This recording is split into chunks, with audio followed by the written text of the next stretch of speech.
안녕하세요. 책과 산책을 좋아하는 요길입니다. 요길 리뷰 시작합니다.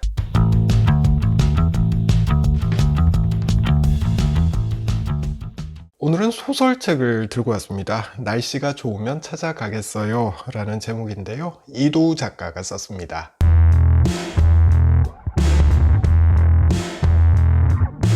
최근에 이 책이 계속 베스트셀러 상위권에 머물고 있더라고요. 뭐지 싶어서 봤는데 이게 종이책으로 출간된 지는 꽤 됐어요. 2018년 6월이고 전자책으로 2020년 2월에 나왔죠. 보통 그 인기를 끄는 게 종이책이 나오고 나서 얼마 동안이잖아요. 근데 이 책은 시간이 지났는데 왜 지금 와서 인기지? 이런 생각이 들더라고요. 그래서 궁금해서 일단 결제를 하고 보기 시작했는데 책 내용은 그냥 예쁜 남녀 간의 사랑 이야기? 그렇게 볼 수 있을 것 같아요. 그리고 어느 시골 마을에 작은 책방도 등장하고요. 매우 매력적인 요소들이 좀 있어요. 어쨌거나 재밌다 그런 생각하면서 읽다가 소설의 배경이 강원도거든요. 강원도의 북현리라고 돼 있던데 이게 실제 하는 곳인가? 실제 한다면 한번 가보고 싶다 이런 생각이 들어서 인터넷으로 검색을 시작했습니다. 그러다가 발견한 게 바로 이 책이 드라마로 만들어졌다라는 거였어요. 제가 TV를 안 봐요. 그래서 이 드라마가 인기라는 것도 몰랐고 그 드라마의 원래 작품이 소설이었다는 것도 몰랐습니다. 아마 베스트셀러에 현혹돼서 책을 사다 보면 이런 일도 생기는구나 라는 거를 어찌 보면 깨닫게 되는 그런 계기가 아니었나 싶어요. 그런데 어쨌거나 덕분에 너무 재미난, 어찌 보면 좀 판타지 소설 같은 꽤 괜찮은 소설을 한 권 읽었다 이렇게 생각해요.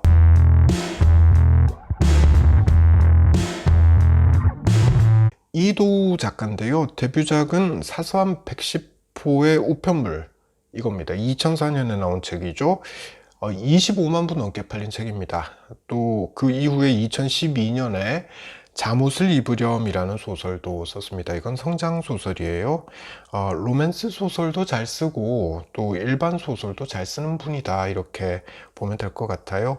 중앙대 문예창작과를 졸업했고요. 라디오 작가와 카피라이터로 일을 했습니다. 그래서 그런지 책에서 인물들이 뱉어내는 말들이 그냥 드라마 대사인 경우가 많아요. 예를 들어서 눈동자 뒤에 그녀가 살기 시작했다. 눈을 감아도 소용없다. 계속 보이니까.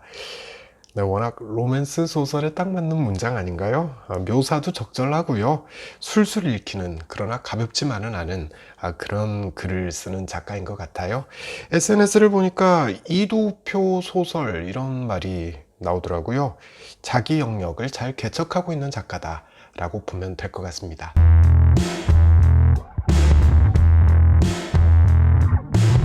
네, 여자 목혜원과 남자 임은섭 이 두 사람이 주인공이죠. 혜원은 도시에 있는 입시 미술학원에서 애들을 가르치다가 보람도 없고 스트레스도 많이 받고 그냥 한마디로 지쳐서 한겨울에 이모 집으로 내려갑니다. 잠시 머물기로 한 거죠. 강원도에 있는 어느 마을이 배경인데요. 엄마 대신 자신을 키워준 이모 신명여라는 이름의 여성이죠. 또 같은 학교를 다녔는데 학교 다닐 땐 말도 별로 건네본 적이 없는 남자 은섭입니다. 또 학창 시절에 인기가 짱이었던 또 다른 남자 이장우 뭐 이런 인물들이 등장합니다. 그리고 무엇보다 작은 서점이 등장하죠. 은섭이 운영하고 있는 굿나잇 책방입니다. 이 이야기는 좀 이따가 다시 할게요. 전체적인 이야기는 회원을 중심으로 전개가 되는데요. 중요한 대목에서는 은섭의 나레이션도 등장합니다. 은섭이 자신의 책방 블로그에 비공개로 글을 쓰는 그런 형식인데요. 이게 소설을 풀어가는 매우 중요한 장치죠. 이 소설은 주인공이 어린 시절을 보냈던 마을로 돌아오는 게 이야기의 시작입니다. 흔한 포맷이죠. 영화로 보자면은 뭐 리틀 포레스트나 변산 이런 영화가 떠오르는데요. 옛날 일은 좋은 것만은 아니죠. 해묵은 마음 편치 않은 그런 일들도 떠오릅니다. 그 일들과 마주해야 하는 그런 경우가 생기는 거죠. 그래서 결국은 예전에는 골마 터져서 도저히 치유할 자신이 없어서 그냥 봉합해 버렸던 그 해묵은 상처들과 다시 직면하게 됩니다. 이 과정에서 혜원과 은섭의 관계뿐만 아니라요, 혜원과 명여, 이모죠. 혜원과 명여의 관계도 드라마틱하게 펼쳐지죠. 그냥 사랑 이야기만 하는 게 아니라 가족 간의 갈등도 아주 잘 그린 소설이다라는 생각을 했습니다.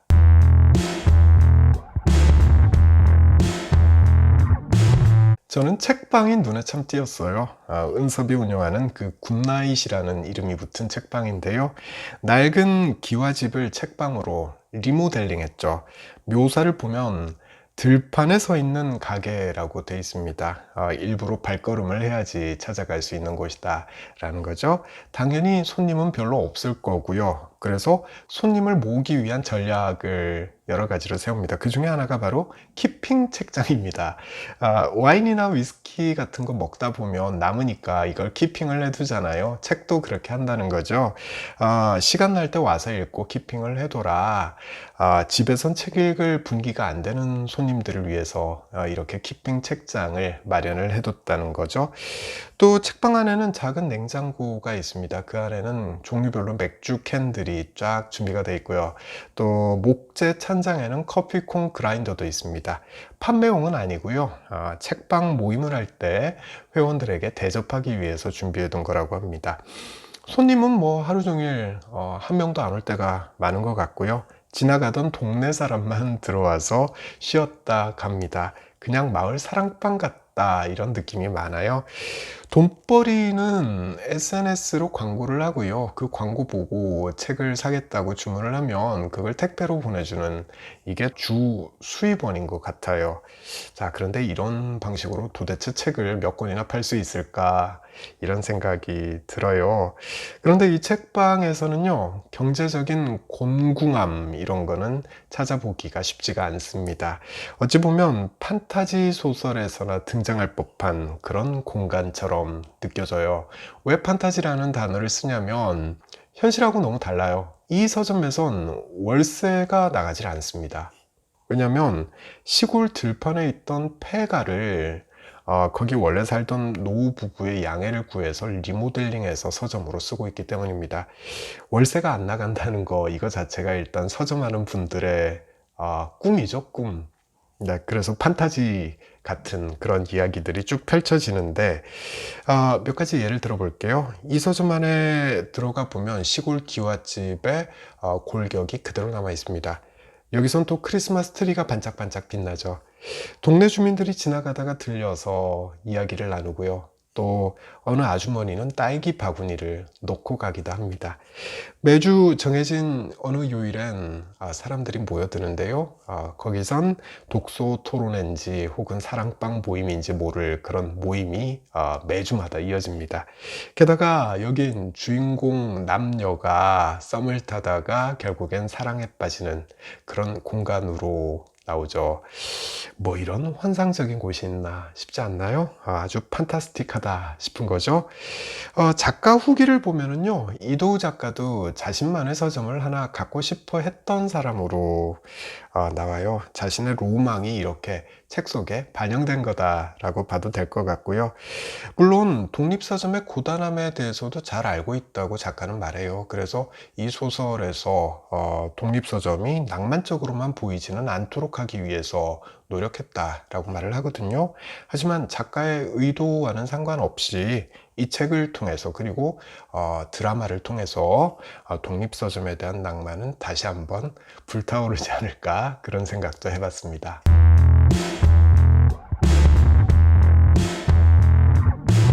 네, 작가 후기에서 자신의 인생 첫 단골 서점에 대해서 이도우 작가는 이야기를 하고 있어요. 부산 금정구 부곡동의 세기서림이었다고 하는데요. 지금은 없어졌다고 하죠. 하지만 이 책에서 세기이설임은 다시 등장합니다. 이 소설에서 나는 세기이설임이란 간판을 왠지 새겨 넣고 싶었다라고 작가는 말해요. 자신의 인생 첫 단골 서점이었기 때문이겠죠. 자, 이 대목을 보고 저도 생각을 해보게 되더라고요. 나의 첫 단골 서점은 어디였지? 이런 생각 말이죠.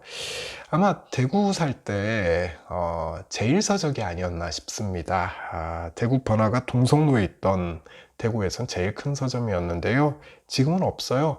교보나 영풍문고가 대구에 들어서면서 운영난이 심해져서 폐점했다고 해요. 여길 가면 당시 저한텐 정말 없는 책이 없었습니다. 모든 소설, 모든 시집이 여기 다 있었어요. 고등학교 때 학원 가는 길에 여기 들러서 매일 뭐 조금씩 책을 봤던 기억이 나는데요. 공짜로 정말 여기서 소설책 많이 봤던 것 같아요. 대신에 학교 참고서는 여기서 다 샀습니다.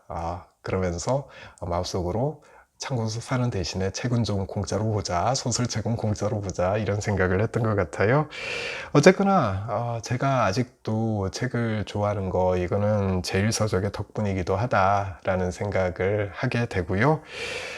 이 책의 제목이 날씨가 좋으면 찾아가겠어요 라고 돼 있잖아요.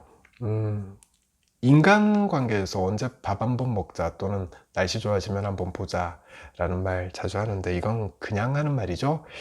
특히 관계가 그저 그렇거나 아니면 썩 좋지 않은 그런 사이의 사람들 사이에서 자주 들을 수 있는 말입니다. 날이 맑던 흐리던 만날 수 있는 관계, 이게 진짜 각별한 관계인 거죠. 서점도 그랬으면 좋겠습니다. 날이 좋든 나쁘든 자주 찾아갈 수 있는 곳, 이게 동네 서점이었으면 좋겠다는 생각을 해요. 예쁜 연애 소설을 읽다가 왜 갑자기 동네 서점 타령이냐, 저도 그런 생각이 드는데요. 이 소설 속의 동네 서점이 너무 낭만적으로 예쁘게 잘 그려져서 그랬던 것 같아요. 아마 현실 속에 만약에 이런 서점이 있다면 그 서점의 주인장은 운영난 걱정 없이 서점을 오랫도록 운영해 줬으면, 그래서 우리 같은 사람들이 잘 찾아갈 수 있었으면 좋겠다, 이런 생각이 들어서 뜬금없이 동네 서점 생각을 해봤던 것 같습니다.